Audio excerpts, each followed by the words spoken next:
Hello everyone and welcome back to the channel. Hopefully you've enjoyed the previous videos we've done of late, and if you have, don't be afraid to like and subscribe.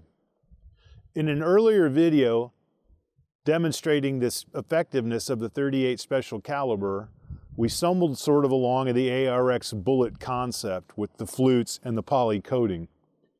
And as you watch that video, for those of you that haven't, you'll notice I was a little disappointed in how well it actually didn't do. So out of that, I discovered another manufacturer of the same type of bullet called NovX. NovX has been around since at least 2017, and they actually use ARX projectiles in their ammunition. They, however, have got a little bit different twist on it, at least related to the case, because it's actually a composite case of two different types of metal, steel, nickel, lightweight alloys that make it very light and very strong.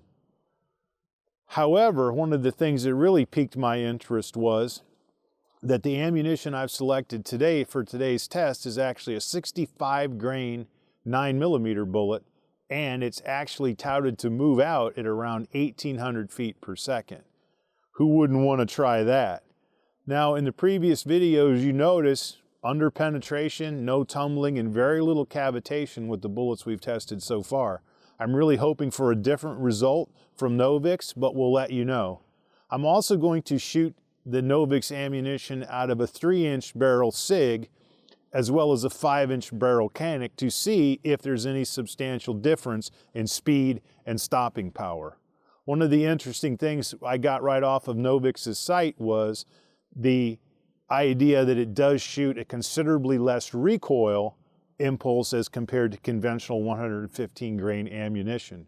We're going to use 115 grain range rounds, try to put things through a different test as we always do related to bullet weights, and of course we do have our normal setup in FBI ballistic standards. But you'll notice before we begin, I must tell you, we have done some testing here earlier today. You will notice some projectiles right out at the front edge of where the denim is. Don't pay any attention to those. Those are from a previous test. So I'm curious. I hope you guys are as well. Let's see what happens. To continue on with today's video, what I've done is assembled a SIG 365, which has a 3-inch barrel, and then I'm going to use my 5-inch barrel Canik rival. Boy, I love that gun. So hopefully we'll be able to tell if there is any difference between barrel length and speed of the bullet.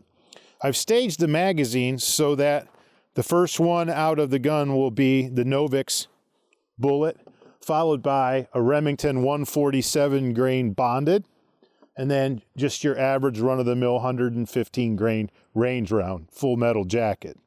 They're all magazines are staged the same way. As we do in all of our videos, I'll try to keep the 365 impacts at the top of the gel block, and then of course the rivals at the bottom.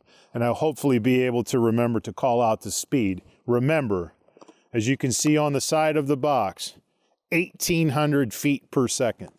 Man, that's incredible. So here we go. NovX round first. SIG 365. I love these little guns.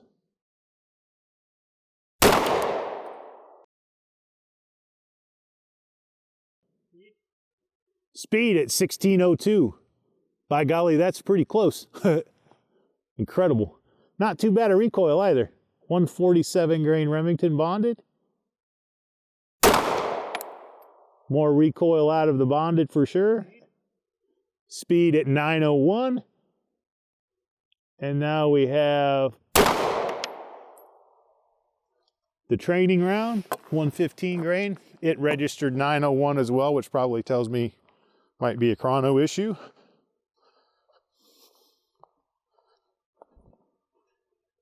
So it would appear that the NovX round, those were in there from before, actually might have exited. You'll notice in this case with the NovX, it did get some very, very good cavitation, and it just kind of hooked as it went in. I'm going to shoot another one into it before we move on to the Canik demonstration and try to see if I can capture one in the block. But the cavitation was excellent. Much better than we saw when we tested the 338 special round. So now I'm just going to cheat in a bit. And as they advertised, it actually did have quite a bit less recoil for the speed they developed.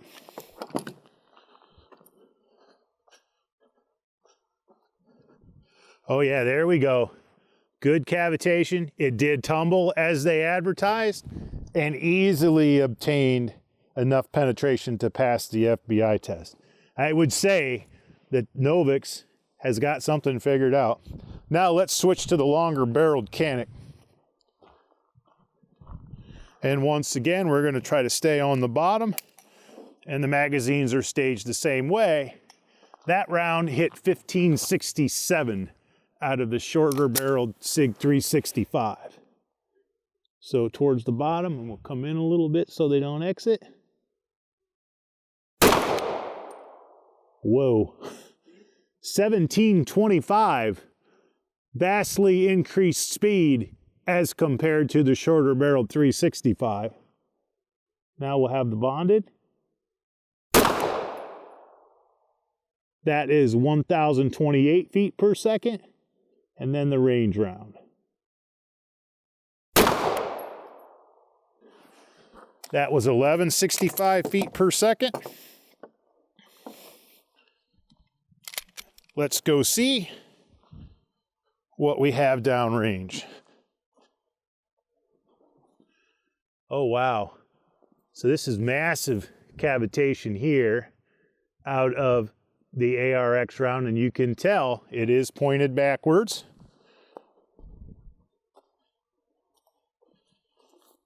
And we'll have to go back to the video to see which one of these is actually the bonded. The range rounds typically do exit all the way.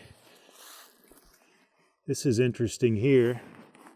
Once again, we'll have to go over all of this in the lab, but at the end of the day, my faith is restored in the fluted poly concept.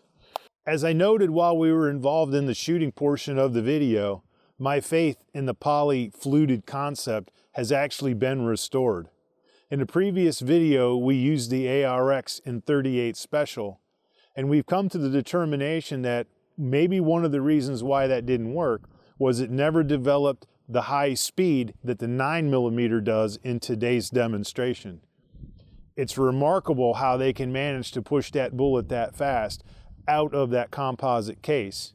I don't know what powder blend they're using, obviously. It's proprietary, I would guess. I can tell you this much though, based on the gel, the penetration, the non-over penetration, and the cavitation in that block, I would absolutely not hesitate to use NovX as a life defense round. And interestingly enough, it did shoot a remarkably less recoil than the other versions that we tested. And I think you'll notice if you watch the video closely, the reaction to the gel once all of that speed hit the gel could in fact create a sonic boom inside a cavity that they actually advertise on their website. Right now, I'm a believer. Later on, perhaps in the next video, I'm going to do an accuracy test with the NovX on just some paper and perhaps at the indoor range so everybody can see what kind of accuracy they can develop at different distances, and we'll string shoot the gun for time to see if all of that lack of recoil actually translates into something the shooter can use. But right now, I'm a big fan of NovX. Good product if you can find it.